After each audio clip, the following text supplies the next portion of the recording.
Come on, people, would you like to see the zoo? What an eagle, what a deer, what a duck. Quack, quack, quack.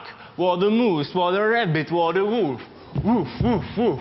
What an elephant, what a giraffe, what a peacock.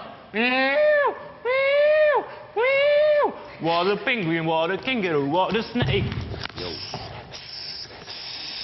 What a crocodile, what a seal, what a parrot. What a donkey, what a monkey, what a frog. Quack, quack, quack. What an ostrich, what a squirrel, what a cow.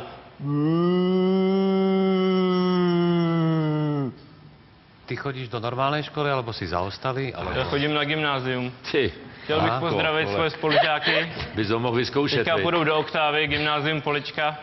Také všechny zdravím. Lebo moja dcéra má teraz 6 a toto už má dávno za sebou.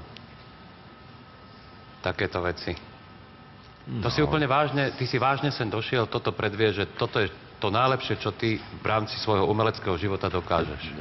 No já jsem chtěl tady ukázat prostě srandu takovou, že jo. Hele, To bola sranda. No.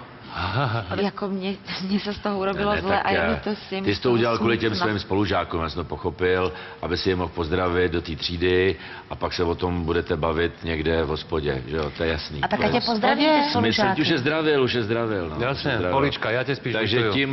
tím to skončilo a v podstatě si splnil svoji úlohu a můžeš jít. Teda Díky. pryč, nepostupuješ. Ahoj. Ahoj. Ahoj, Jakub. To nebyla sranda. To nebola sranda. Jako mě je z toho úplně úzko. Fakt, jo? No jako, mně přišlo normálně fakt úzko. Já jsem se takem pobavila. 18-ročný muž, to čo je za život? Keď mal 30, tak to pochopím. No právě, no. Ale pár 18. jointů v sobě, ty no. To chápu, ty. Preč si, Jakub.